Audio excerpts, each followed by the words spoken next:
Takže presne 19:010. Super. So, vítajte v Punktu dneska pri prvej inštancii, kedy sa pokúšam spustiť túto sériu tzv. Punctum Theory Club.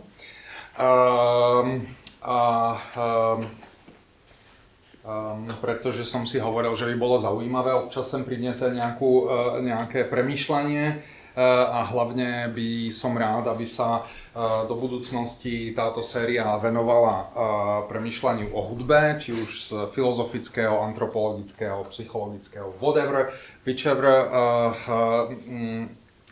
z ktoréhokoľvek uhlu, ale nejak sa venovala práve hudbe. Čo v dnešnom prípade tak úplne nie je pravda, ale Vašek sa pokúsil do tohoto formátu dostať tým, že si prinesol modulárny synťák a bude sa doprevádzať zvukovo. I'm wondering if I should switch to English because today's lecture was announced in English. I wrote on the event that it will always be in advance announced which language is the talk going to happen, and today's talk is going to happen in English. Václav will talk in English, and he will talk about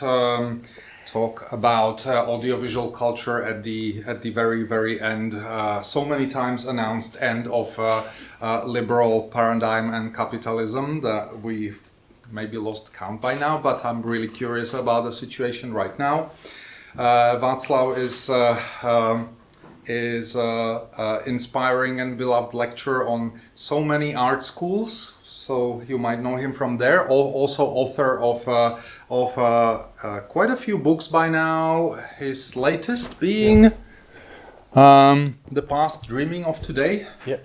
Minulost sní od dnešku, with his own slant of what he titles pop philosophy. So we're getting some of that today, I'm hoping, and it should be also accessible to non-academics, hopefully. Definitely. And I would also, with this, like to announce that the next installment of Punctum Theory Club is surprisingly even this month with really stellar guests, Maya B. Chronic and Amy Ireland, authors of this little book, this really very cute book, which is called Cute Accelerationism. And they will present it with performance, with the audiovisual performance as well, and that will be done in collaboration also with Twist Club, which is up the street a little bit, and there Maya B. Chronic will also play a DJ set. So that's something to look forward to at the end of this month. And with that, I will pass the words to Václav. Thank you. Václav Janoščík. Everybody. Thank you so much. Thank you once more. I really take very dearly this invitation. It was discussed in past months, and I'm really happy to be here to even kick off this new theory event or series. And thanks not only for that, I'm really deeply grateful for Punctum and for Radim and for all the things they are doing for the culture here in Prague, because there's really not enough of spaces where culture is not only just, I don't know, produced or consumed, but really shared and collectively created. And that may be even the conclusion of the today's lesson, or even our students' presentation. So I would really like to extend my thanks and gratitude also to the students, because today we here, just an hour ago, we concluded our semester with students from FAMU and UMPRUM, and I'm not just, it's not just a mere coincidence. I really value pedagogical work as much as I can, or even more than, let's say, doing philosophy, because what we are going through, particularly this year, and what has even become to be termed like the times of crisis or the critical times, we deal with overabundance of things and facts and conflicts and controversies and images and personalities, and I don't want to sound like another philosopher who wants to just address or tell his or her truth, but I would love us to actually engage with those images and maybe imagine the long-term context or the long-term infrastructure, the background of what we are living through and what we are being through, and what Radim already encapsulated as the end of the liberal paradigm or end of the one-way globalization that has been here basically for the past 3 decades. And today we're on some sort of threshold. We'll see where it leads us, but we know that the general consensus that was more or less, functioning in the West is no longer really the case, and we need to find like new avenues. And for that matter, I really prepared actually 5 lectures in one that will resume my this year's thinking about this crisis and about what to do with that. As always, I really encourage you to, raise questions, have comments. It would be far more lovely, even for me, to really engage in some sort of interaction and discussion. As I said already, I really don't want to sound like someone who actually has the answers. I really just want to engage in some sort of collective, thinking through the problems that we may actually have. As Radim said, I will try to manage also the modulars, but we'll see if that actually works. Anyway, the first lecture will be what is speculative history, or the first lesson will be that history never is quite linear, and it always somehow is directed to one way or another. And there I may even kind of annotate or make an advertisement from the traditional sources. It's going to be Franco Bifo Berardi in the background, not explicitly. From the new sources, this little neat book of Yug Hui that is now that will be translated maybe even by the end of the year, called Post Europe, where he really tries to have a sense of what is what will be the structure of the world without any not only European political dominance, but mainly without European philosophy. What should we imagine more?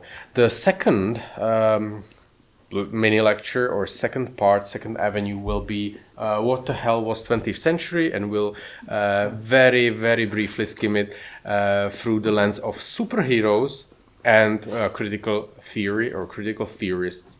And there, from the traditional sources, I will resort mainly to Walter Benjamin, and again, I won't really talk about the book because it's amazing and it's his best and largest and unfinished book, The Arcades Project. But it will be in the background because my book, in a very humble, if it's possible, in a very humble way, tries to somehow restate his point, and I'll talk about that later.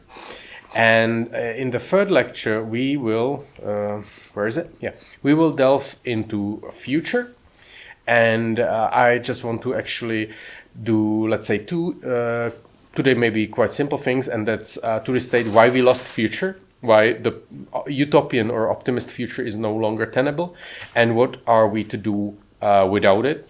So in other terms, what is the so-called dystopian imagination or dystopian realism or dystopian term. And the fourth mini lecture, we'll see if there is actually enough of time, will be finally about fine arts, which is a thing I know some things, and we will together read a tiny bit of Claire Bishop's remarkable book Disordered Attention, We'll see. Hopefully, that's gonna be very effective and fast paced. And the last stop will be with who we are online, and there I think I will just focus on the work of Alex Kicho as this kind of prototypical post-internet theorist. But here I can actually again make an advertisement for Proust from the traditional sources, and again for Maya B. Kronik and Amy Ireland from the newer sources. So that's just an overview. Everyone fine so far? Okay. So anyway, history is not something that has been there always, but it occurred, let's say, in the beginning of 19th century, where we founded the history as a scientific discipline, and where, of course, for instance, we Czechs, we wanted to somehow keep up with the Germans, and the Germans, they wanted to keep up with the French in the process of national enlightenment, or in search of common history, common culture, common language that would somehow ensure, the individuation of the body politic, of the collective. And therefore, this time, the most of our, let's say, European culture, or most of our, hopes or desires were somehow tied to the past. This time of enlightenment actually ended quite abruptly in the beginning of the 20th century, when, intriguingly enough, the majority of people would be compelled to think that the future is better, and the future can be different, or future can really usher a different sort of social order. Just to maybe be tiny bit more specific than in the first case, we can roughly, start this period really in 1905, 8, 9, which is not only the time of some political turmoil or political events, like very surprising defeat of Japan, defeat of Russia by Japan, and Europe somehow starts to be, corroded, but more symbolically and more commercially. For instance, that's the time where the Ford Model T as the first car that was really affordable, or first car that actually was not only used by the richest parts of the society, but that really somehow revolutionized how we move around, what kind of social bonds we have. And it also was really revolutionary in the way in which it somehow afforded the very factory workers to afford or to buy the car. And Henry Ford, of course, the owner of Ford Motor Company, was not only a revolutionary manager in terms of the production itself or engineering, but also the social model that was behind the factories. That's also a time where Hoover has been invented. Of course, this appliance, and which may be intriguing. Why would we even, I don't know, recollect that particular thing or that particular gadget? But we may with great simplification say that before 1908, people were of two sorts. Either they took care of other people's household, or they would have their household taken care of by the other people. And from let's say the beginning of 20th century, the idea that everyone in the modern society should take care of our household takes root, and somehow even the idea of free time, or the labor that is not the labor for in terms of making money, but the labor that we do domestically, affective labor, reproductive labor, takes place. And it's also a time where Futurist Manifesto, very famously celebrating not only art of the future or planes or cars, but also war, and of course it's a very known connection to fascism. But anyway, this is a time where people really thought that future affords a change that is worth fighting for. This time, again with a great simplification or some sort of speculative tint of this history, may be set to end in 1977, where just for instance Charlie Chaplin dies. And again, if you recall any of his movies, it's not only about having fun or being entertained by his ill fate, but it's also the case that he is the capitalist with a human face or with a good face.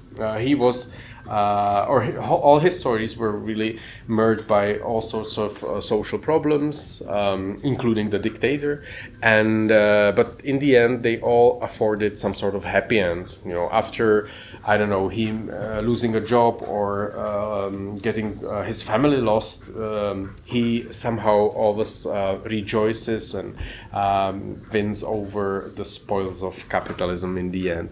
It's also a year when, for instance, for Star Wars are being aired. Star Wars, that's on the surface may still seem like a sci-fi movie, but indeed it's rather a fairy tale or mythological story that, unlike Star Trek from the 60s, really affords no real imagination of future existence. And there in the Star Wars, the political agenda is either we have republic or we have the empire. If we lose capitalism, we lose everything else, which later on we'll call with Mark Fisher the capitalist realist thesis. But it's also a year where, for instance, Jobs and Wozniak in their garage in California found the Apple company that somehow is really symbolic or defines maybe the lives or the identities we have today. There was a brief interregnum in this very sketchy and speculative chronology where something called neoliberalism somehow gets rooted, particularly in connection with two of these people, Ronald Reagan, Margaret Thatcher. Do we need like a definition of neoliberalism? It's a word that we usually colloquially use but rarely really define. Would be nice to hear how you define Yeah. it. How do you define it? I really hoped for some help. Okay. Anyway, yeah. Somebody? Neoliberalism? Well, it's a very tricky concept because it has been first used by the Chicago School already in the 40s and the 50s. Back then it was a tiny bit laughable idea that the markets should actually rule the society and not the other way around. And in the 70s, where the West really got into oil crisis and many other economical difficulties, this has been chosen as the path or as the as the future that would be afforded.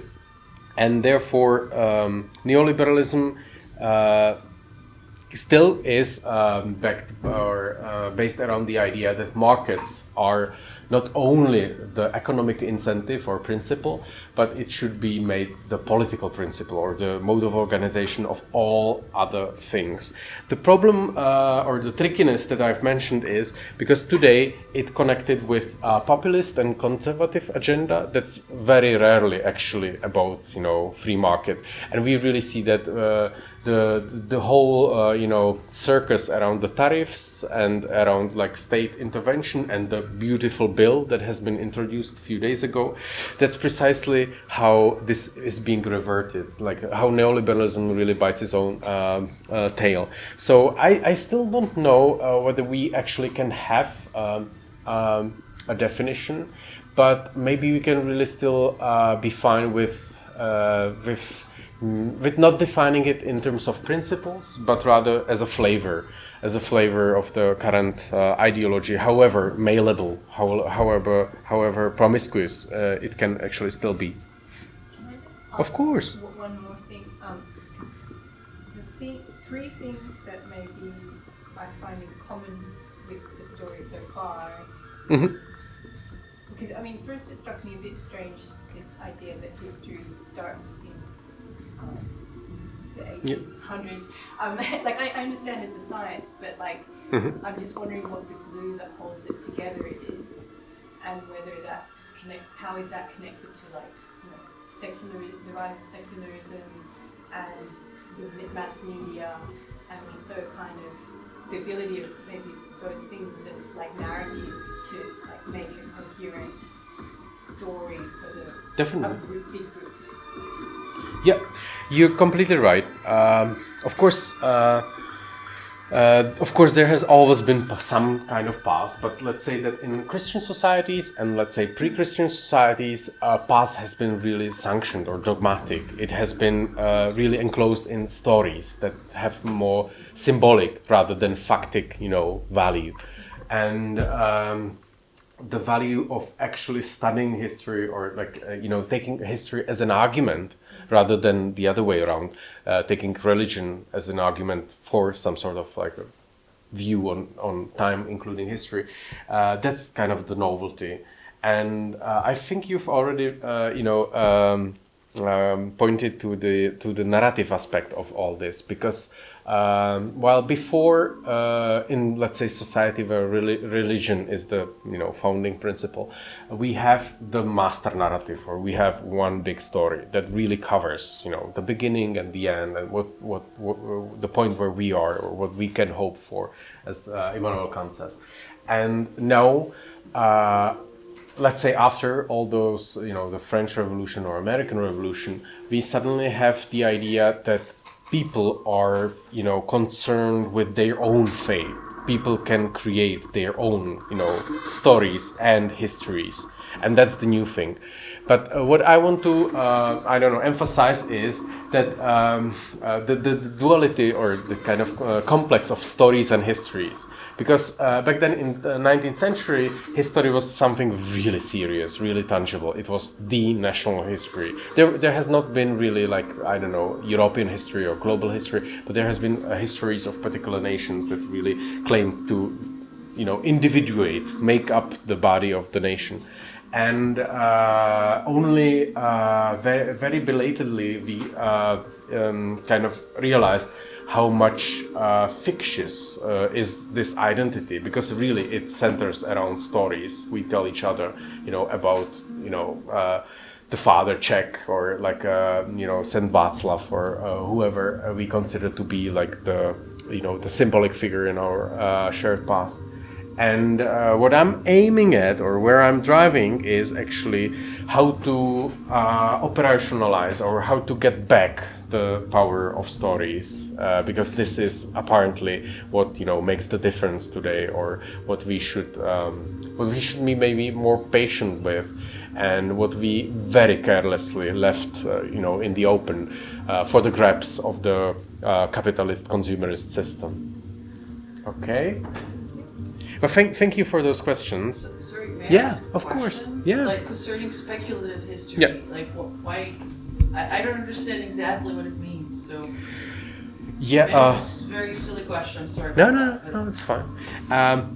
Well, I always try to rather show than define and tell, and hopefully it will be more clear afterwards. But really, to honestly answer, usually we still harbor the idea that past is something that was just there. It happened. It cannot be otherwise.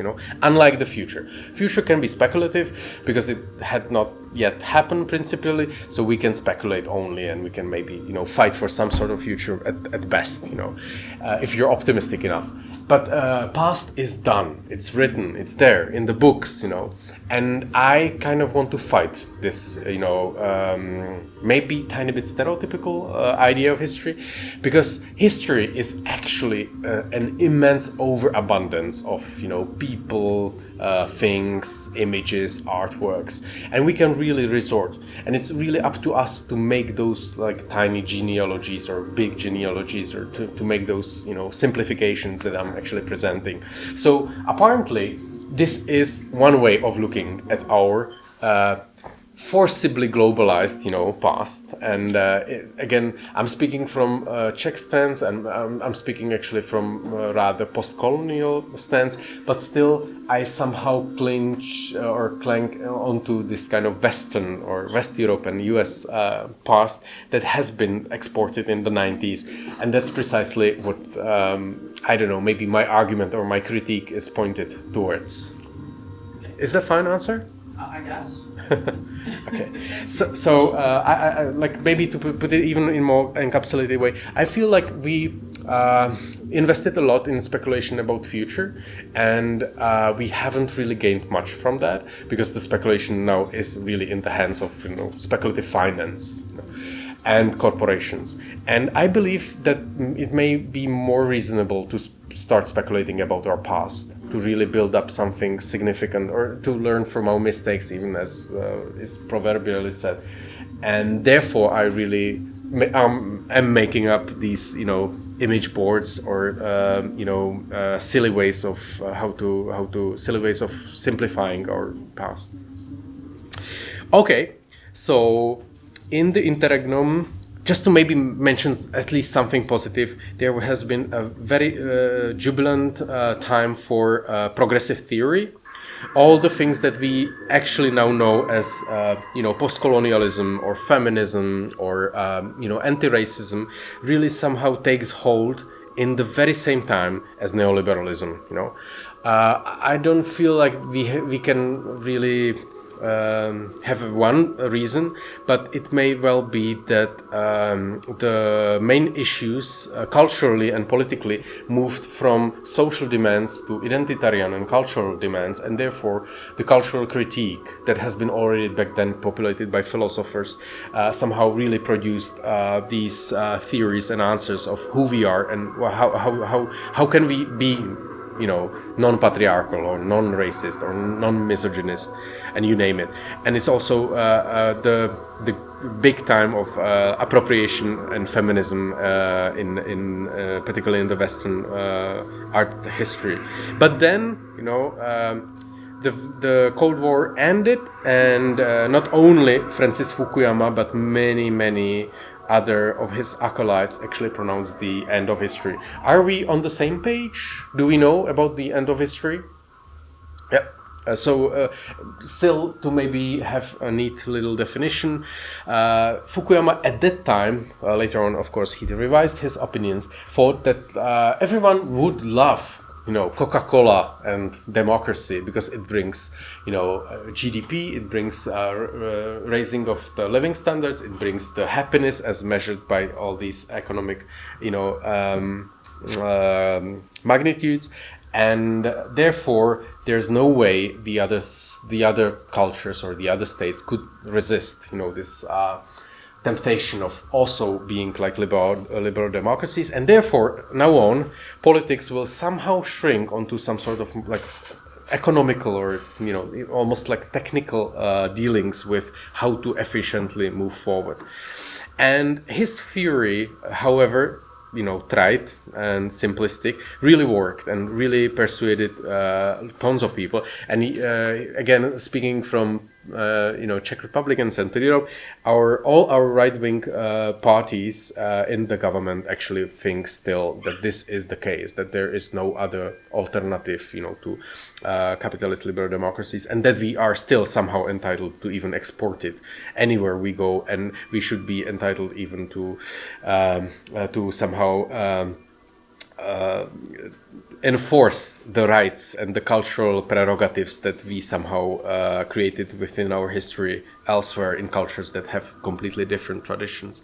But nonetheless, this time of what I call somehow the happy globalization or liberal paradigm, or what Yug Hui calls one-way globalization, is something that had reached its pinnacle, I think, in 2008. We'll come to that later when we'll talk about the peak of superhero narration that really appeared in the very same year. But after the economic crisis of 2008, that really went just without any sort of lesson learned or any sort of repercussions, we are on a gradual decline. it's not only like the digitization or the online dimension of our lives, but it's really just the case that so many people are at odds or even angry at the current system that they are able to win elections for such people like the people we have in power at the moment. Just no comment. And today or this year we live through some sort of deja vu of the 2016, where already we should have learned the lesson and we should have listened. And if I say we should have learned the lesson, we should have also, what I mean is we should have realized what was the problem, what did not work during the liberal, decades or during this kind of, globalized or happy globalized period. And we should have definitely not underestimated the power of emotions in politics and stories, because still when I talked about the right stereotypization that still pushes forward like the TINA, there is no alternative capitalism, the left stereotypization is that politics should be a matter of deliberation, that it's a matter of rational explanation or argument, that we should somehow negotiate our interest to some sort of common interest. And we realized that this is precisely how it's not done, and this is precisely how what does not work in this system and why the people are actually angry. So in the preceding, this was, let's say, the first mini lecture, and in the preceding 4 I will try to not really answer the riddle, but actually still provide more and more images, more and more stories, more and more authorities that could somehow help us to navigate. Okay, we're all fine.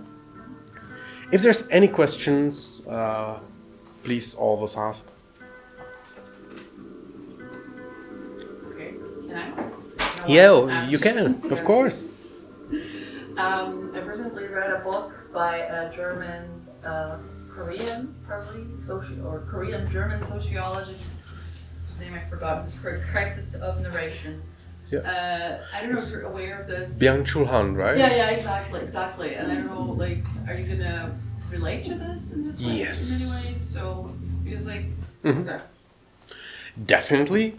Again, just to not to owe you an answer, Byung-Chul Han is one of those, like, what I would still call a pessimist critic, who... It's like an old grumbling man. Yes, A little bit, yeah. right? And all because of the social media. Yeah. And novels are to blame as well, so, I mean... Exactly.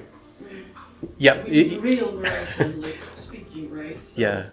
You said it more audaciously, but no, thank you for that, because of course I'm rather inclined to say the reverse, and that is that we have always been technological. Our attention has been always biased and mirrored by the ways the information has been disseminated, and you can blame cars, you can blame television, you can blame smartphones, but we just evolve as human beings always with some sort of media technology, and we need to therefore address the conditions and the affordances of those technologies, and not just have this kind of black and white idea about stories being either like destroyed or being created.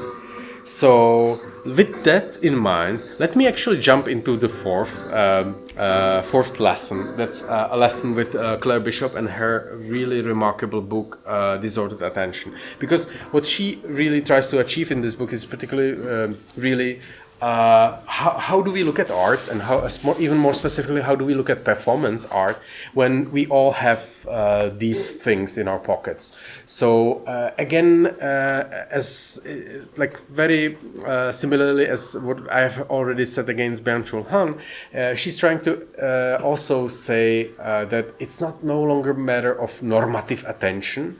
It's no longer the case that we should just invest 100% of our attention, being here, you listening to me, or you consuming all the images that I, throw at you. But it's rather the case that maybe you chat, with your friends, and maybe you even like comment on what's your opinion or what's your emotions about that. Maybe you can record a video out of this or that exhibition, and this kind of distributed, attention or this or that attention is what might be not only bad, but not only kind of frowned upon, but also a thing that we can learn from, or a viable resource of how to not only look at art, but also look at our shared past. And definitely this image board is a way of like operationalize this disordered attention. I will briefly mention some of those things in that particular book.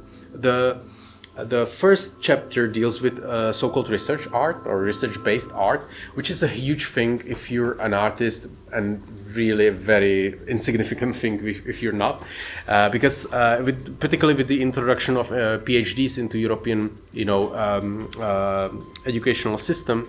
Artistic educational system, there is this pressing, precarious question, like what is the artistic research, or what are artists even capable of in first place? And I'm really usually inclined not to get into this discussion, because it usually ends with the answer that every art somehow comes up with new affects or new reverberations or new folds of those aesthetic issues in our experience, and therefore every art is a research. And I'm really not really going that direction, but Claire Bishop is mentioning particularly examples from 90s where artists really right before the advent of internet used this precisely this kind of free floating or light-hearted approach to appropriate information and bring it up and create new genealogies. For instance, for René Green and his her project installation Import-Export Funk Office, it was an attempt to construe like a queer and gay and lesbian history that would be superimposed on the usually very blank white, masculine history we have. History that you have to gather yourself while going through all those, images and photographs and objects and memorabilia. And this type of, artistic research or artistic way of reinventing the past really affords not only for other people to be represented and to be included in the story about our past, but also some sort of non-linearity and kind of usership in terms of how we access history. And this is again precisely what I'm actually trying to propose in term or under the banner of speculative history. There's other examples that I won't really have time to go into, but maybe let me just briefly mention the most important example in contemporary arts, which is forensic architecture. They are considered to be like the superheroes in fine arts, because they, with all the resources they have, they can really address as pressing issues as the genocide and the war conflict in Gaza, and they can really not only do some sort of local research in those territories that are contested, but also their technical skill and technical bravura in how to recreate those events. I will just, for some sort of aesthetic breakage and to refresh our attention, I can even put on their video Triple Chaser, where they were invited to Whitney Biennale in 2018 And everybody knew that that on board of the Whitney Museum at that time was a man named Kenders, and that particular man is owner of Safariland conglomerate that actually, among many other things, creates tear gas and actually sells tear gas to U.S. Army or to Israeli Army. And his corporation actually even funded, very heavily Whitney Museum at that time.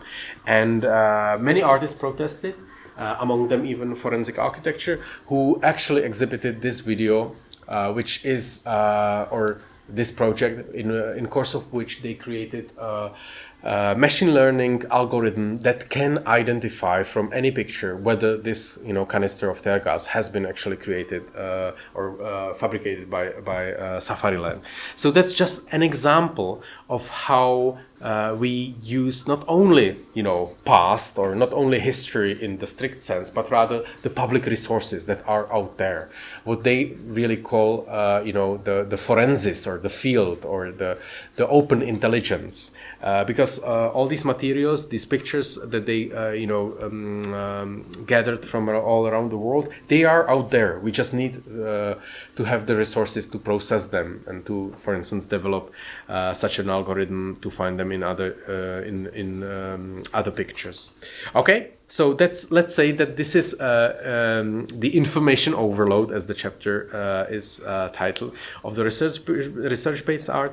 The second chapter actually revolves around what she terms to be institutional performance, or performance that's no longer like indexically linked to the artist, but the artist usually actually hire professional performers, and usually they fill with the performance the opening hours of this or that institutions, for instance Venice Biennale. Again, for some sort of refreshment, let's actually watch the most famous one, and that's Anne Imhoff's Faust, for which she got a Golden Lion on the Venice Biennale 2017. And maybe you can tell me your feelings about this.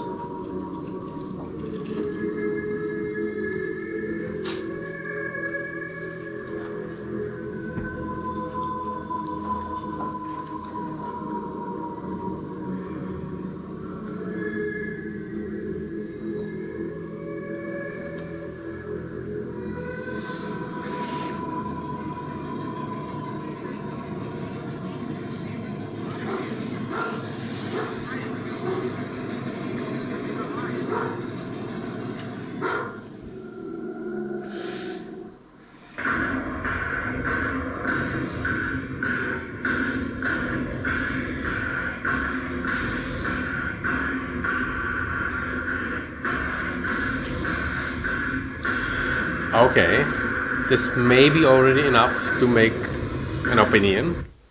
Somebody has a feeling?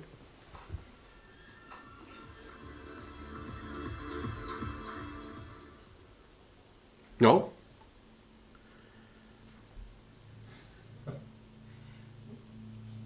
I have lots of opinions about Yeah.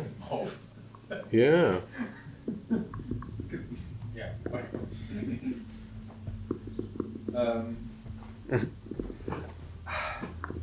I struggle with her work like all the time. Like this is like I have seen these comments all over, like over and over again in like also foreign press, like expose erudite audience to something really incomprehensible but very like performed very gravely, and you're going to get something out of it, which is which might sound as a harsh criticism, and it might also feel like something that that I could very easily interpret as a crisis in meaning making for like our entire like cultural field. But at the same time, it's this is a process of making meaning. Like you encounter something, and this is really hard to make any meaning of. but yeah, I mean, in that it is actually valid. Then. Yeah. So. Cool. Thank you. Well, you basically said the most useful definition of contemporary art, which is like to create these safe spaces for interpretation. It's no longer, necessary to actually make artworks. It's no longer really necessary to have artists present. What you actually need to do is to create a situation where other people can engage in some sort of rich interpretive situation, which is always imbued with some sort of mystery or uncertainty, and that's what actually makes the case for even Anne Imhoff and why she is such a representative artist of today. But yeah, thank you. I share definitely some of those criticisms, but maybe I would, if there's no other wish to be expressed, I would turn our attention back tiny bit, on track with the topic of Claire Bishop, and that is our disordered attention. This performance is about and is being creating with with being conscious of the fact that we no longer really watch, with 100% steered attention and 100% of the time of the performance, because this performance is actually taking place for days, in that exhibition, and changes and mutates. But it's meant for us to be recorded, to be seen through the lens of our smartphone, to be even some sort of apology or some sort of meditation upon the condition mediated by smartphones, because it's labeled, or the title is Faust, but the Faustian tragedy is not in some sort of contract with the figurative devil, but rather really with the corporate or maybe the more capitalist devil that we face in our daily lives. Yes. So let me just very briefly summarize that after research-based art, we have this kind of durational performance or institutional performance or opening hours performance that somehow works with this disordered attention. And while the research-based art may be instructive and helpful and fruitful in terms of us really being empowered as the users of history, not only consumers of the facts that have been processed already by the professionals. This might be useful in terms of really not being afraid of this gray, what she terms to be gray zone. What is this kind of uncertain territory between the black box, where we are supposed to be immersed, and the white cube, where we're supposed to have this kind of sublime cathedral-like feeling from the modernist artwork of some Jackson Pollock or his likes. Okay, so gray zone as another strategy for us to be learned. Then just very, very briefly, there's a third chapter on interventions into public space. I have just one still kind of timely example of Vojna, who literally erected this penis on a bridge. That is in St. Petersburg, actually directly in front of the FSB, the secret intelligence agency of Russia.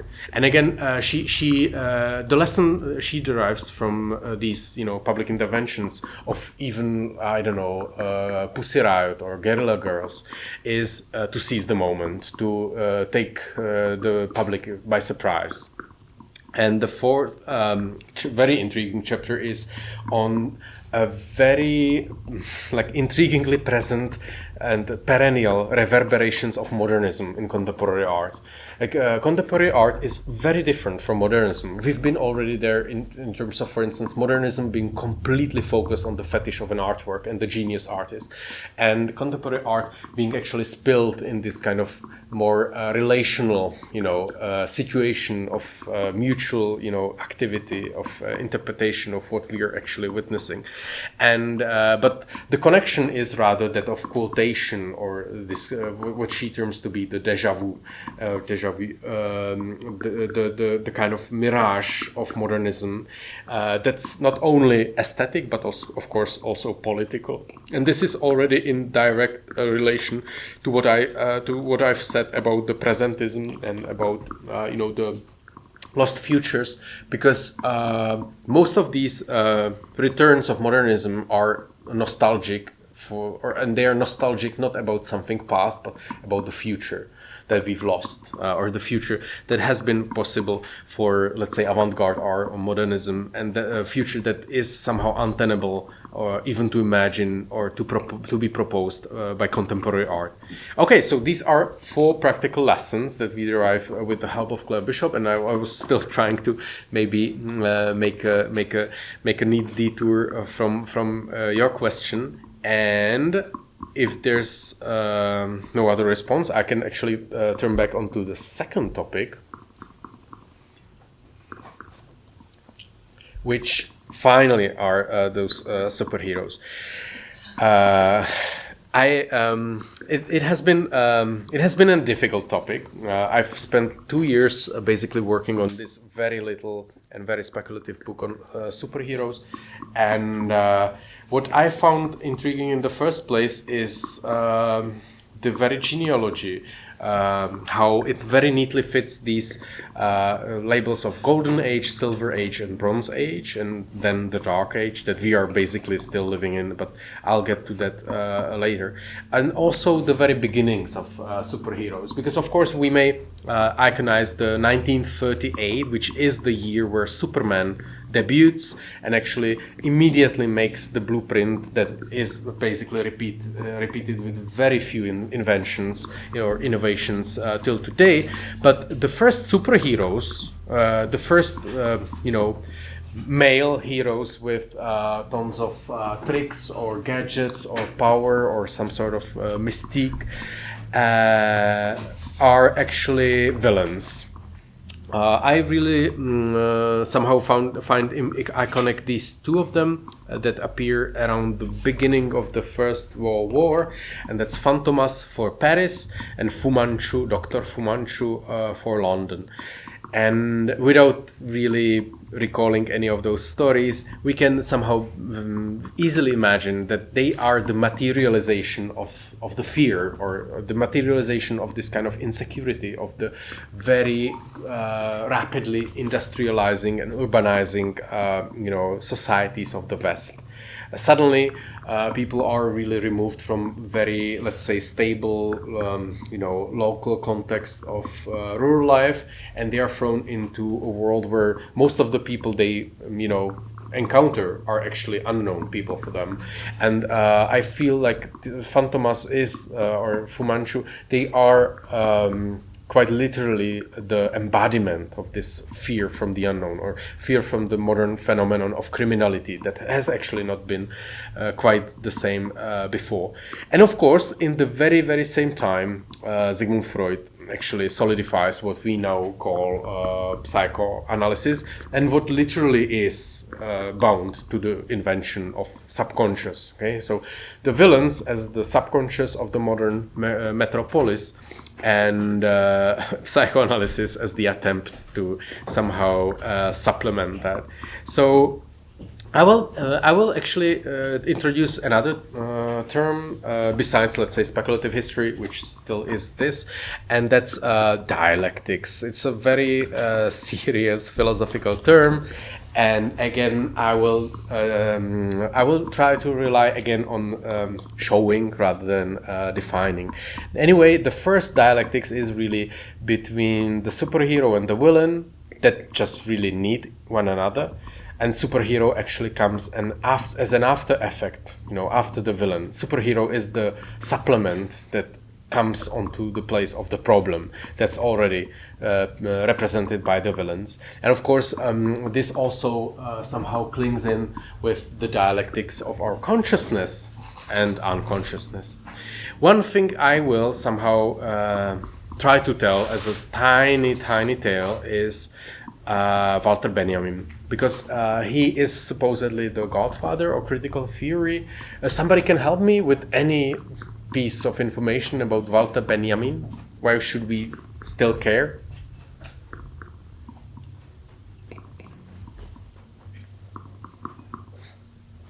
Okay, so just to make it as easy as and simple as possible, he is considered, for instance, to be first serious philosopher to actually take into consideration the modern forms of life, and to really, for instance, criticize, movies, the whole cinematic system, or even photography. So he's, for instance, the first philosopher of photography. But I will actually resort to his last text, which is called Thesis on Philosophy of History.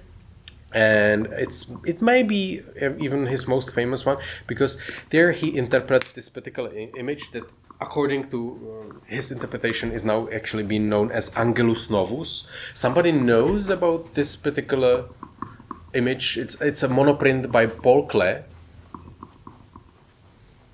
Well, according to Benjamin and his on first sight surprising interpretation, this angel is being pushed by a wind of history or wind of change into the future that he just enters by his back first. So the past is in our position, looking at the angel. The angel is looking into the past. The past is left in rubble after the wind or the locomotive of history, and he's pushed against his own will, to the future. Needless to say, Walter Benjamin writes this text in 1940 when he actually dies. He dies very sadly on the borders of Vichy France and Spain, when he tries to escape the Nazis, because apparently he was a Jew and he really was fleeing for his life.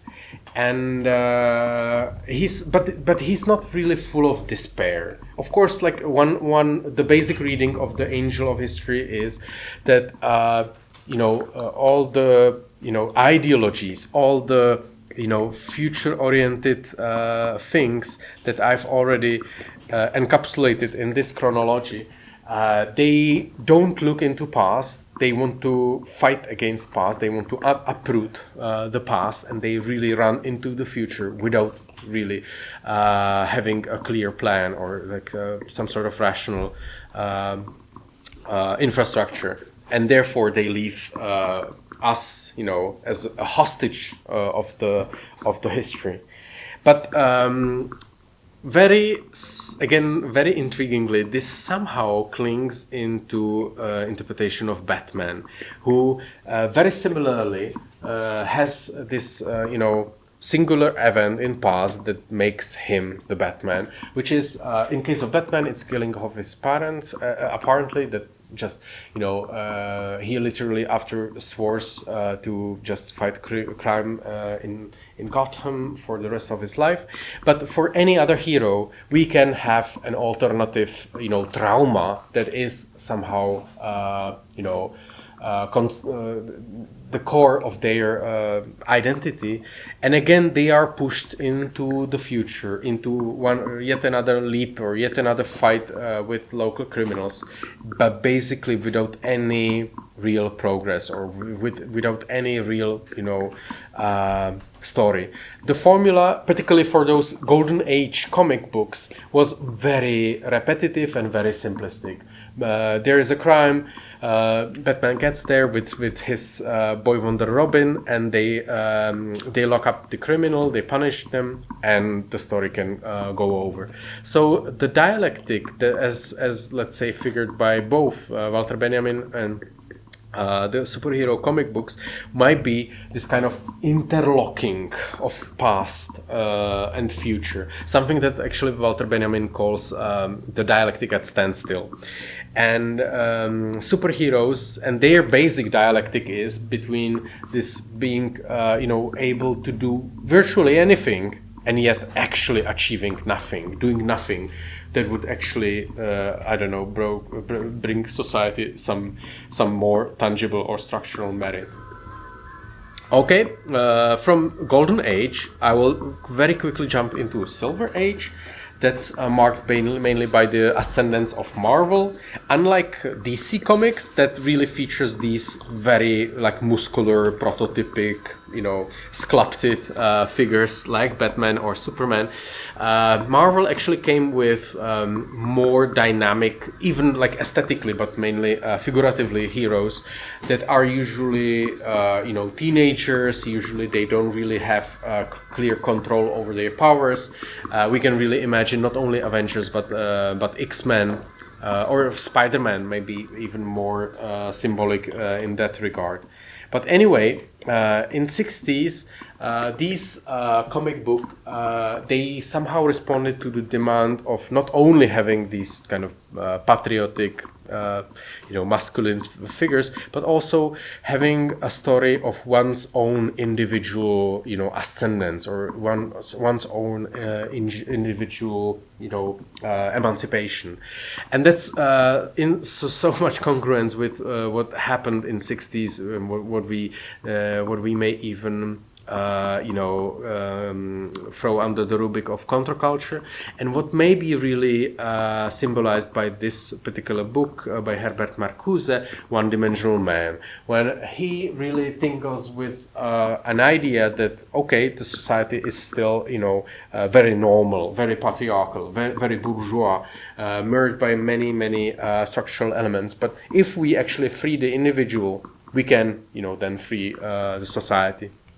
And this is, again, a dialectic between individual and the larger social body that actually did not work out. And the individual or the personal identity did not really occur as being the liberatory element. And that's, for instance, what distinguishes particularly this Marcusean, optimistic critical theory from the very pessimistic version of Theodor Adorno, and what comes as a disillusionment after the 60s, and what in comic book history is actually known as a Bronze Age, and what really brings more serious and darker stories and more serious and darker heroes. I will actually still try to retell one more story, and then we'll hopefully move forward more quickly. And that's Green Lantern, Green Arrow number 76 from 1970. That's officially considered to be the beginning of Bronze Age, because there Green Lantern actually, is a witness of this very common scene. There's a youngster fighting an old guy, and he intervenes immediately. He throws the youngster into a jail, and he helps the older fat guy up. And then Green Arrow shows up and explains that the old guy is actually a mobster that just bought the building and is forcing the people to move out. And the younger guy was actually a college dropout because he takes care of his grandma who's sick. And now they will actually have no means of subsistence, and they will actually have even no place to stay. And by this confrontation, very unprecedented in comic books, Green Lantern is actually forced to somehow, reconsider what he as a superhero can actually do. And just to maybe end up with that quickly, even Martin Luther King and Robert Kennedy appear in the background of his thoughts of, considering social justice or, structural elements of society to be the concern for his future action. So let's say that the lesson from 70s and the dialectic rests in the optimism and a pessimism between the individual and the society, and between, again, the superpowers the heroes possess and their inability to actually change society or to push society for some sort of future, which already, again, clings with the 1977 slow cancellation of the future-oriented 20th century. Then in 80s, critical theory somehow transfers or emigrates from Germany to France, and with people like Gilles Deleuze, Félix Guattari, Jacques Derrida, Roland Barthes, Jean Baudrillard, or Jean-François Lyotard, we have a very new type of theorizing society or culture that's again not focused so much on social aspects or political or the logic of negativity that has been in the DNA of critical theory from the German point of view, and they are focused more on the individual, on transgression or fighting the normal society from a cultural and not political standpoint, and what really becomes to be a new blueprint of how to create a theory. This really takes hold, at least of the Western and American, academia in 80s. And again, intriguingly enough, this is precisely the time where a new type of comic or something new happens. Something that in the comic book history is usually labeled the modern age or the dark age of comic. And that really comes with two particular issues, and that's Frank Miller's Batman, The Dark Knight Returns, and Watchmen. Somebody knows those comic books? Yes. Yeah. Can you tell us anything about them? Oh wow. Well, Watchmen is sort of a pessimistic vision of superheroes that grew old and are really cynical or have twisted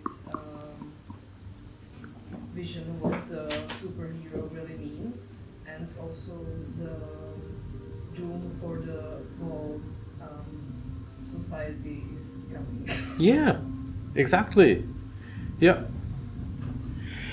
Well, maybe to come tiny bit closer to that one, there are.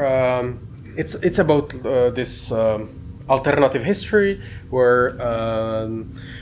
The Cold War is even colder or deeper, and all the heroes are actually real people, except for Dr. Manhattan. They don't actually possess any superpowers, and intriguingly enough, they all represent some sort of political stance to what's happening. So the main character, Rorschach, is actually very anti-heroic figure because he's a fascist, he's very homophobic, he's very misogynist. And yet, we'll see what happens to him, in the further tradition of comic book industry. But then we have Night Owl, who's the liberal. We have Ozymandias, who's the libertarian or the California ideology, whatever political stance. Then we have a comedian who's the populist, the Trump supporter, and then we have, for instance, Silk, who is disidentified or disenfranchised, passive or neutral. And all these heroes, therefore, somehow can be read as a way of dealing with this, dark times of the 80s. But what is intriguing that the point of Alan Moore, when he made the comic, was to show how there needs to be some sort of triangulation in between various political stances, but also how the violence is actually absurd and meaningless and perverse. But the success of this particular comic actually made the case that that subsequently, comic books they throw out, the restrictions and comics code authority, and they become actually more violent and more dark and more bleak, and the violence and its political, operability was not really, deconstructed as Alan Moore wanted, but was rather accelerated and reinforced. This all happens in the wake of the end of Cold War, and in the 90s, the most intriguing fact for superhero is their cinematic emigration. Comic books are no longer their mainstay, and they transfer to cinema screen, which actually makes the their genealogy obsolete, and we still live in the dark age. But in terms of theory, there's like a surprising vacuum, or like a lack of something really tangible or really new. And post-structuralist thought of the French theory just proliferates and is tiny bit without any competition. But this intriguing vacuum is then is to be broke by Tikkun, this very radical group or anarcho-communist group from France, and their particular sheets, which they just managed to publish two before 9/11, when they actually decided to discontinue their work. And what is intriguing for that particular book is that it contained a later very famous text called Preliminary Materials for a Theory of Young Girl. And just to briefly summarize, their way of criticizing capitalism was no longer to use some sort of political arguments or even economic arguments, but rather to point towards this, subconscious, or towards the cultural core of it. And they molded this supposed goddess of the secular age that somehow embodies the last three qualities that we still subscribe to, which is youth, beauty, and femininitude. And they just call her the young girl, and the core of this our capitalist self-exploitation, which again for me tiny bit reverberates with the Star Wars franchise being restarted in 1999 after George Lucas actually waited a lot for a new technology of CGI to be developed. But can somebody recall why the whole saga actually begins? What's the story behind the episode 1, or at least who are these guys?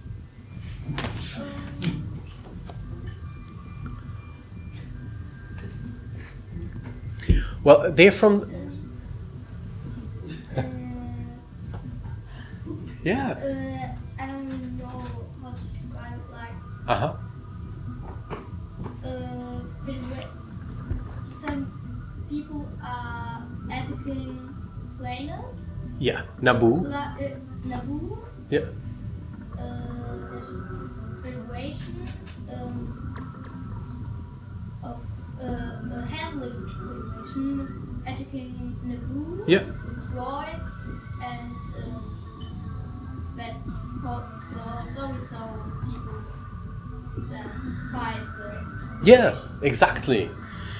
There's actually a blockage of a trade federation blocks any transports from the Naboo planet, and two Jedis are actually sent to investigate what's happening, and they actually discover a whole invasion onto the planet. So the episode is actually called The Phantom Menace, but the menace is actually not so phantom, because it's capitalism and it's the greed and it's the money. It's this and this is again not just some sort of bleak or another type of criticism of capitalism. It really is. We really need to admit that this breaks the silence, or that there has in late 90s there has been barely anyone who would ever criticize capitalism. Okay, think that is. Basically unimaginable today, but this is actually the legacy of the first decade of the one-way globalization and of the 90s. Let me jump into 2008, which I still consider to be the peak of both the critical theory in terms of in which we know it till today, because of the book of Mark Fisher, Capitalist Realism, that really surprisingly was so influential that it not only defines the agenda of most of the critical theory, which is, for instance, to reclaim our future back and reclaim it through some sort of engaged work with culture, with cultural criticism, but it also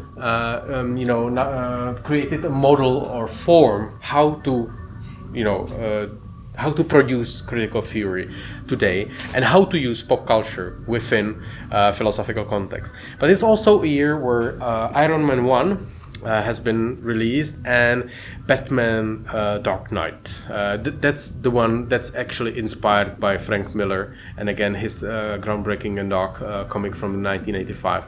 But nonetheless, these two movies somehow encapsulate or are symbolic of still the cultural industry that we are living in.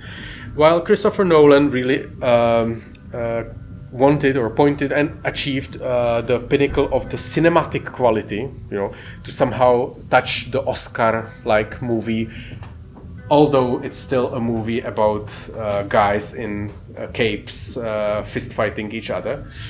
And the other movie is, of course, far more, let's say, low-key, not really focused on winning an Oscar, but rather on creating something entirely new. Maybe you know that the MCU, Marvel Cinematic Universe, actually begins with Iron Man, and really created the blueprint of how culture, how the biggest cultural products of today are created. Not only as a singular products of this or that company or platform, but rather they already inhabit this like rich, like built environment of these cinematic or other universes.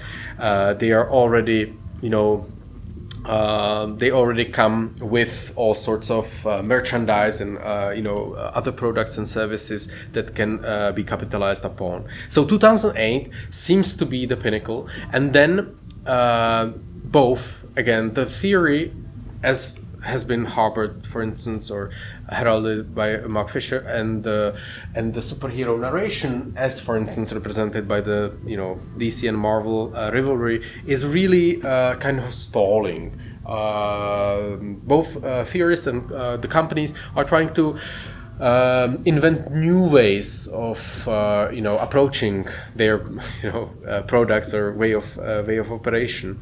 For instance, for Man of Steel, it's obviously the return to this like utmost basic story. The goal was not to bring anything new about Superman, but rather to really get to the core, to just have the symbol of Superman speak for itself. You no longer even need like a famous actor. It's not really that important.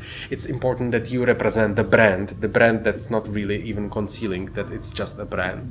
And in theory, we have very intriguing, left critical theory, which is still a field, or it's still a thing. We had a very jubilant brief moment around 2013 and 14 where a thing called left acceleration occurred, and people at some point really united, and there still was an idea or optimism about some sort of future we can achieve, or we can at least help to reclaim through a theory. And these were, besides Mark Fisher, really people like Reza Negarestani or Suhail Malik, or actually Alex Williams and Nick Cernicek, who very unfortunately or forcibly published, or have other people allowed to publish the Accelerate Manifesto, or Manifesto for an Accelerationist Politics. I don't really have time to go into details, but maybe there's going to be more questions, or maybe afterwards there's going to be some time for more informal discussion. So if you're intrigued by these names, just maybe ask me later. Theory and superheroes are still trying to find new avenues for philosophy. It has been, for instance, the speculative turn, or neo-materialism, or this return to feminism. I still feel that the most prototypical figure of this trend of thinking is Donna Haraway, and her best and biggest book, Staying with the Trouble, Making Kin in the Stulu Scene.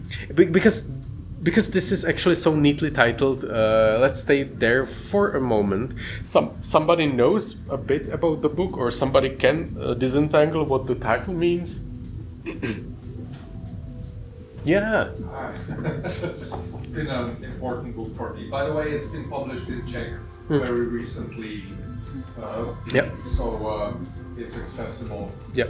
Well, generally it's telling us to state that we necessarily that we need to return to our kinship with the natural world, with the species around us, with all of the biological species that are in this super connected planetary ecosystem, and that we need to stay with them, and however hard it is, because the human project has too much been of one of emancipating ourselves from nature and building the world where we are protected from the forces of nature. This kind of also resonates with what Timothy Morton has been also saying in his books, especially the one called Humankind, where he talks of a certain moment of severing away from the nature of like the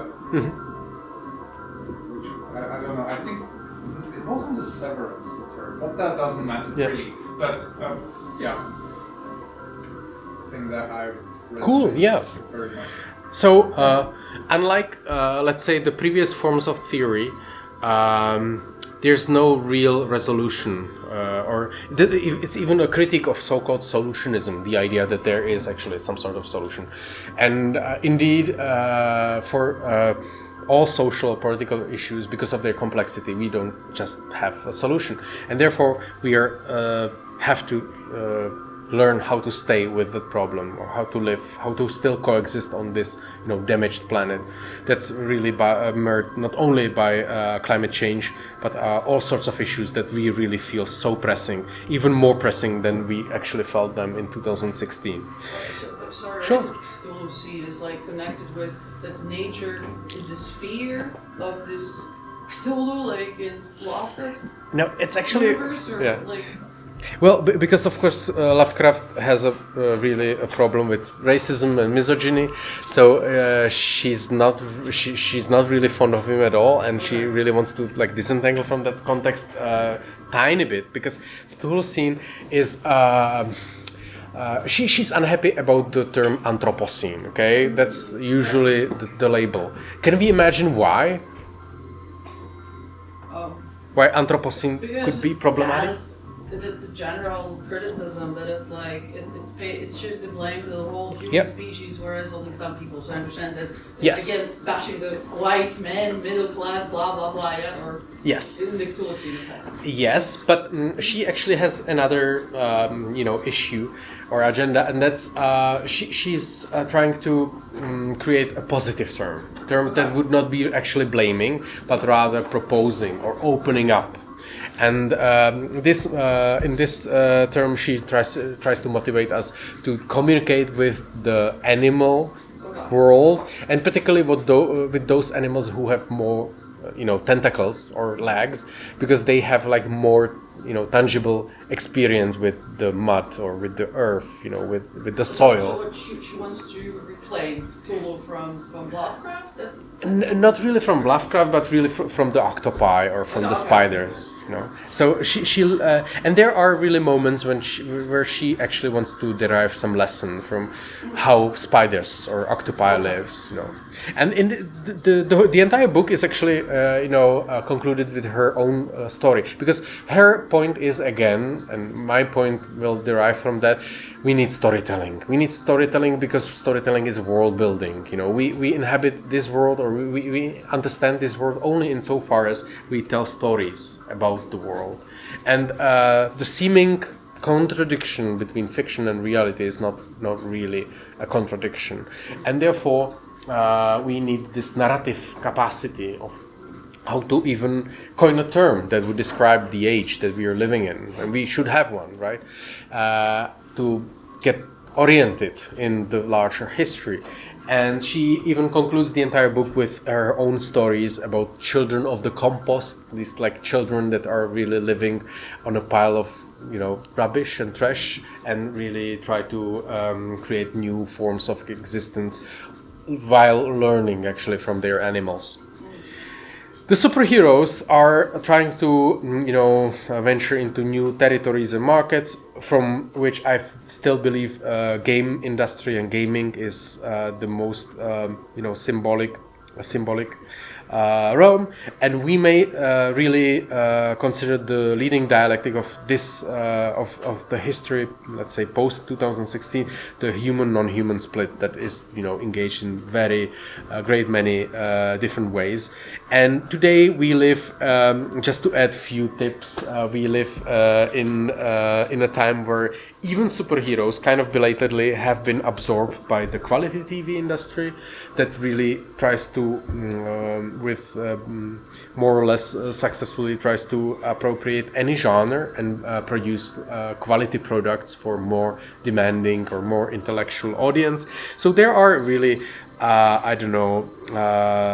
TV shows that are worth watching. For instance, Boys is maybe the most self-reflective, as it really displays the perversity or like the absurdness of the violence, like very literally. It's superheroes, but if they were actually people, like real people with all their traumas and all their issues. Or Penguin, that really focuses again, or like derides or like diverts our attention from completely almost from the superhero topic towards, let's say, reintroducing female perspective on the world. And there actually is one good movie about superhero. Not surprisingly, it's French, and it's by Quentin Dupieux. Smoking causes coughing. So if you actually want to see a good movie that actually features superheroes like in their entirety, it's Smoking Causes Coughing. Current theory also wanders into these, more folded, territories, and I will tell you about books I like, hopefully in next couple of minutes. But intriguingly enough, even theory becomes to be a product or service. And with, for instance, Verso, publishing over 100 books a year, it's really impossible to keep up with the pace, or to keep your orientation in what is being published. And suddenly, or not suddenly, but actually at the moment, I feel like we not only have to read, but we also have to think about the production conditions in which critical theory and art is at the moment. Okay, so the lesson from this is that this has been the long, weird 20th century that maybe really evolved according to what the society invested, whether fears or optimism and masculine identities and their deconstruction into superheroes, and critical theory always try to respond. What I found worth noticing in this speculative genealogy is that we are still in the dark age, and that actually there has been very little that happened in terms of pop culture and theory since 1985, which is really a bad, it really gives us the account of where we are. But the second or another thing that I really wanted us to pay attention to is what is dialectic, how it somehow can condense the cultural issues of its time, and also I will actually spoil the point and tell why the book is titled Past Dreams About Present, and by that way I will actually explain tiny bit about the Arcades project that Walter Benjamin never finished. Walter Benjamin actually wanted to consecrate his biggest book to the shopping passages of Paris of the 19th century. He claimed the Paris and actually those passages to be the capital city of 19th century. Not because, I don't know, they would be so, important or symbolic, but rather because in this way, 19th century prefigured what the next century is gonna be. And my very, mechanic analogy, of course, is that 20th century invented superheroes as maybe the most symbolic or iconic cultural product. It's really shipped and delivered with all the logos and capes, and it was a dream. It was a dream that promised teenage male readers sense of heroship and being masculine, muscly, being in control, being the agents of the story. And we are actually living the dream of the 20th century today, which turned out more into a nightmare, of course. Okay, so that's the lesson from the second lecture, and I had prepared already, or still, lesson or lecture about future and how we lost it, which can be very cheesy, and it has been actually repeated by countless other theorists, so we may just jump through that.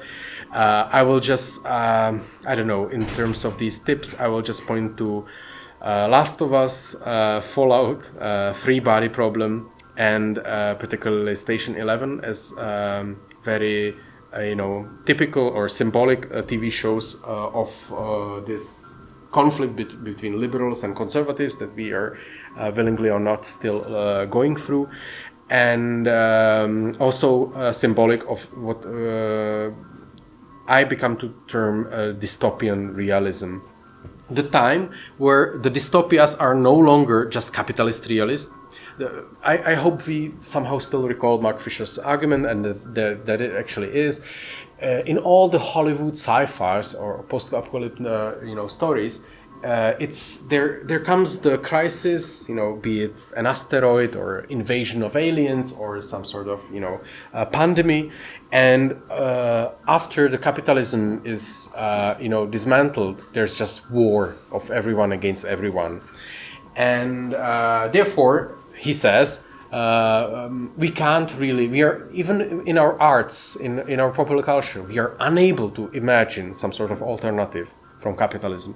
And I believe that since 2008 we live in a different cultural situation, and there are actually many dystopias that try to tinker with this idea and really try to reinvent all sorts of modes of cohabitation, and all these examples actually show one. I will really just focus, or I will say just a few things about Station 11. Maybe somebody can help me. Somebody saw that TV show?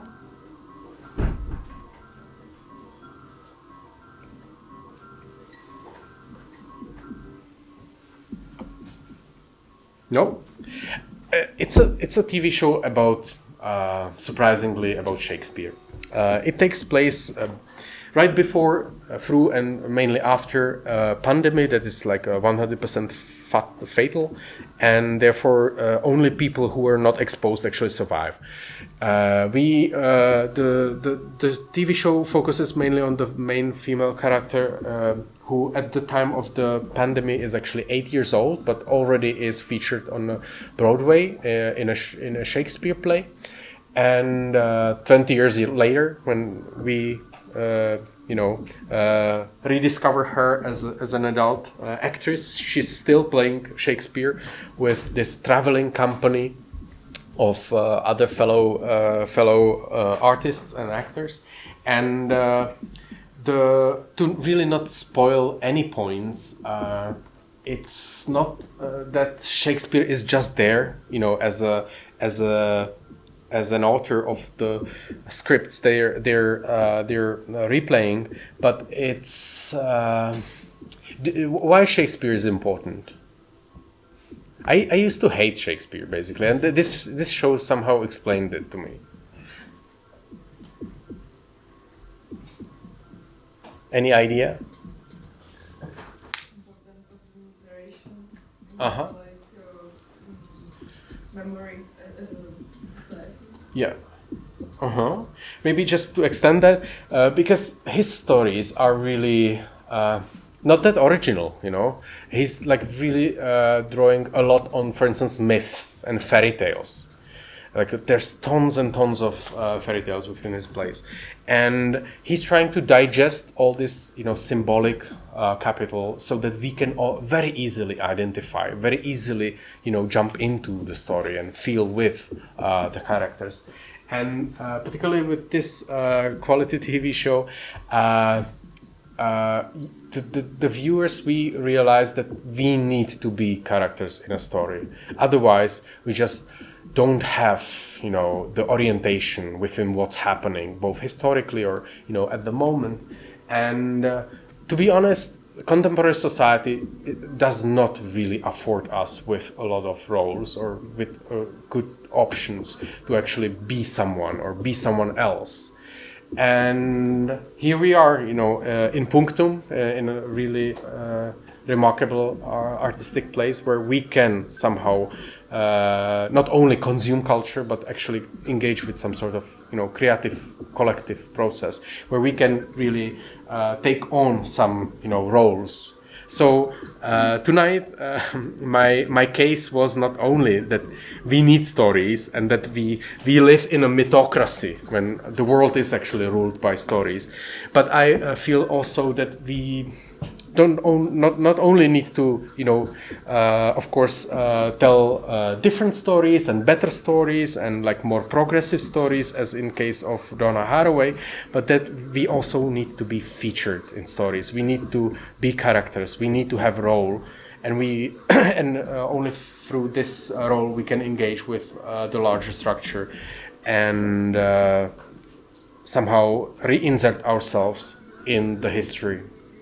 Maybe this would be a nice conclusion, and this saves me a talk on all this funny stuff like girls' tags and why we're becoming does and cute acceleration and stuff. But let me end with the fact that we live in times that can be really described as a return to history. We thought, happily or not, that we were at the end of history, where we just we don't have to be afraid of another war. We don't have to be afraid that somebody would again question or doubt the liberal rights that we won in like past half a century and all the emancipatory battles from feminism to like anti-racism or post-colonialism. And now here we are back, in history. The history reappeared forcibly, and we live in a time where this is taken by the right or extreme right or far right or conservatives or populists. And in this crazy image board, I wanted to give it the reverse spin and show how we can return to history through like more inventive, more free, more people-oriented and not really nation narrative-oriented way, when we can really be the creators of those stories that we are featured in. Are we happy with this conclusion? No?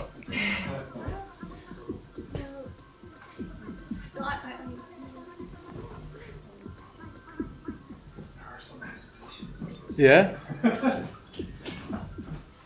See that in several people's eyes. Maybe could you delve just a tiny bit into the point 5 if you didn't outline a bit, because I've seen this tag and some like quantified identity, so it's just like is there a little tiny bit? Yeah.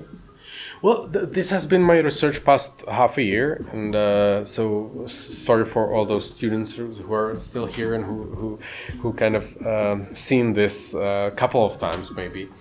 And it's motivated by a very simple question. You see, like I have only those simple big questions, and that is who we are becoming online, or if as I said in the beginning, if we are always technological, we are always mediated, we always have these, what for instance, Michel Foucault called the technologies of self, or the care for self, souci de soi.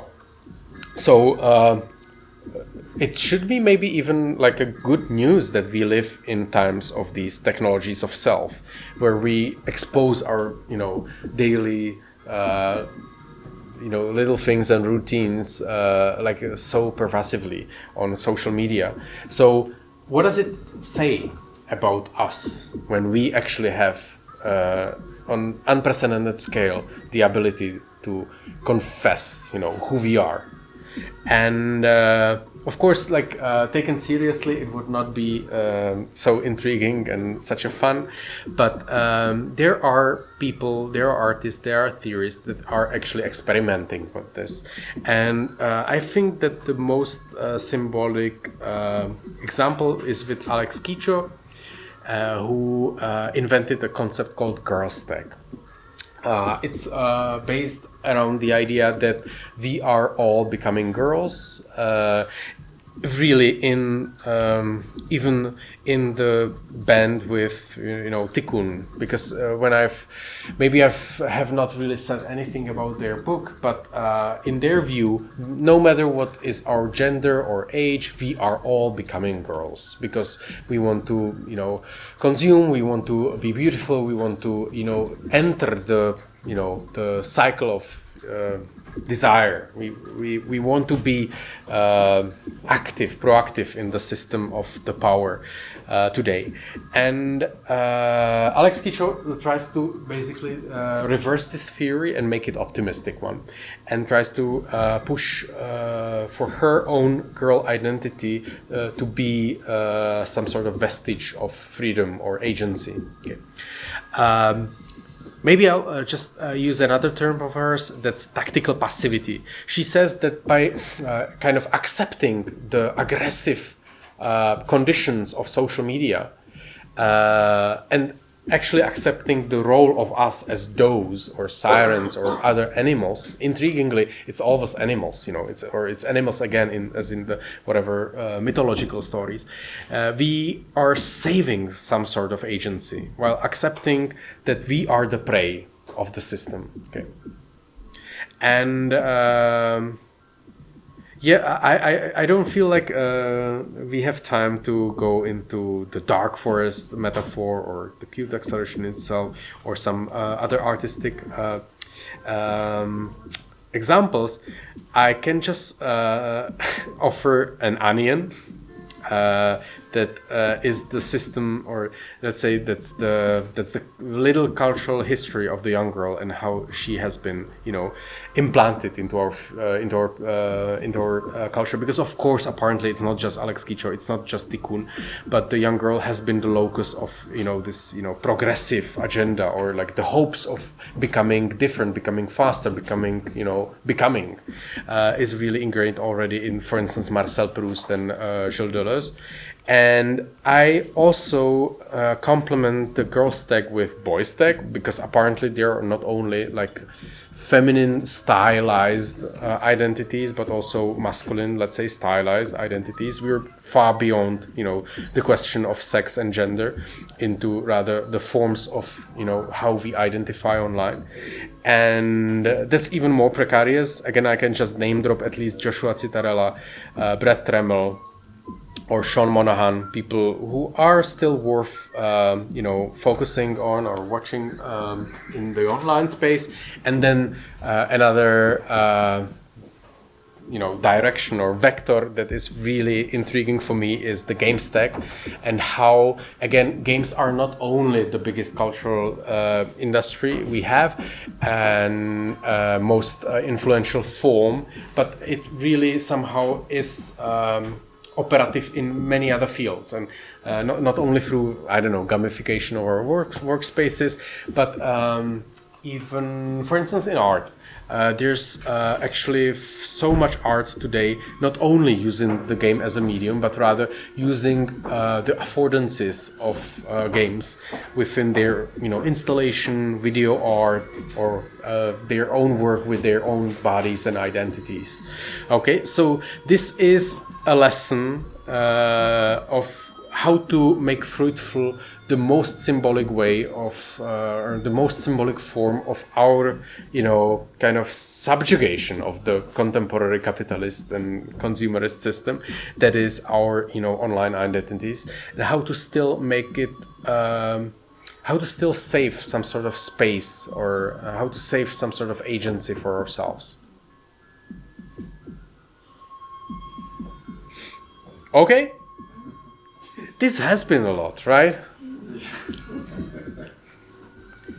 Still, if I may, Of course. I would like to make a full circle back to when we began with speculative histories and speculative narratives. It's of course like a really we understand that now, like so much of history is suddenly like more available to us since the dawn of since digital since not only writing that made history as such possible, but the sort of post-history that makes everything present, and we can sort of cherry pick like our own thread through the history to create our own narrative of where we are right now, as defined by the pathway that we took through this map that you created, and you create some sort of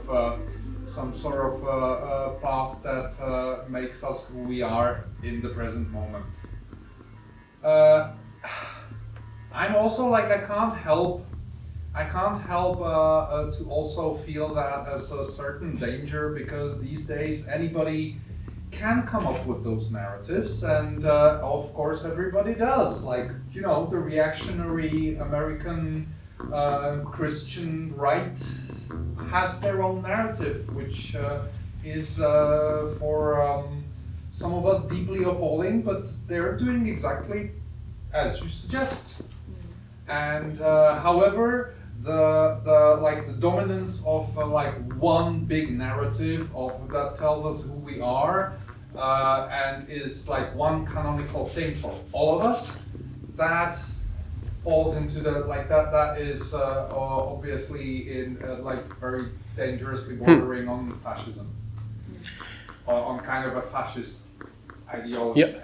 Yep. So like there's no like this is like a no solution conundrum, I would think. If I may, Yes. Of course. I'm Polish, so we don't have to go that far as the US. Oh yeah. We do use this narrative is really used in Poland, and I see, because I've been living in the Czech Republic for 8 years, so I see there's a big difference in creating this narrative about nationalism, and it's much more intense in Poland than it seems to be here. And it's like I don't know, I've never been to Russia. I just read a book by Alexievich about like nationalism as created in Russia, and it seems very similar to the one in Poland. In Poland, just we don't have the capacity that Russians do, luckily. But so this narrative is there. So I mean, I like the idea that it's becoming more democratized, because people, I don't know, but also I don't like all the time being told that the left cannot, like we are. I'm sorry if I say we on the left, if I may say so, I don't know. Yeah. Okay, people on the left very often say that we are unable to create a catchy narrative, and that the right-wingers are so much more successful in that, and that's why they win elections. And like not only elections, but like support, community support. So I hope that we will be able to create some kind of alternative, narrative that is catchy. Yep. I hope. Well, thank you. Okay, like if I may add to it, I feel like unfortunately that consensus can be reached not as by anybody really prescribing that narrative, or if a group of 1,000 philosophers gets together for a big conference and devises the narrative for the entire world. Unfortunately, that will probably have to be through some catastrophic events, like the Second World War created a narrative about the world that we have followed for the rest of the 20th century, and that has somehow managed to put us into some sort of like peaceful world for a while. But or maybe but the illusion of a peaceful world, because we yeah, have this, also it's a story we tell. At It's least, like, there's a Polish punk band called Zetten, and they always start their concert, not always, but they have a song, Zetten, they start with since 1945 there hasn't been a single day without war. And they mention all like they started playing, I guess, in 1980s or 70s. And of course there were different conflicts, but there were conflicts already. And not only far away, they were also in Europe. They're just not called wars because they're considered, no, it's just terrorists fighting. But you have ETA, you have like the troubles in Northern Ireland and so on. You can call it a war. But Yugoslavia. Yugoslavia was war, yeah, exactly. It's been called like this. But the fact that something is not called war doesn't mean it's not war or it's not violence that people like experience every day. So I guess I would say that this is a little bit of an illusion that we've been living in peace. Yeah, probably yes. You're right, actually. Thank you. Unfortunately, yeah. So. Yeah. Thank you for making this like explicit, because I felt like this is maybe too obvious to repeat for myself that we live in the times where the right wing actually sets this narrative agenda and really is able to storm not only Capitol but do flash mob or like LARP in terms of actual political strategy.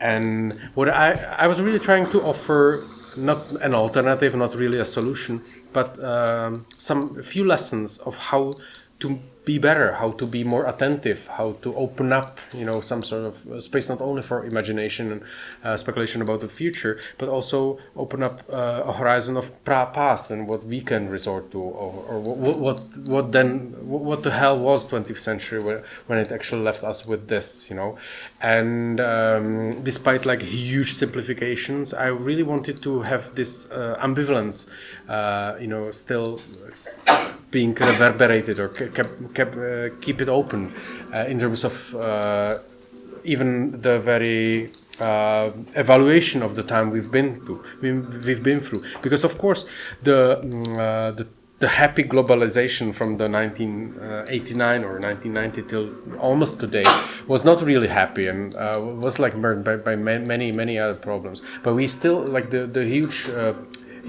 consensus in West still was that this is happening, that the course of history just runs this way, and then it seems like at the moment it runs the other way. And I wanted to show why is that happening tiny bit, and maybe even what's worth actually saving from the liberal paradigm and what could be done better.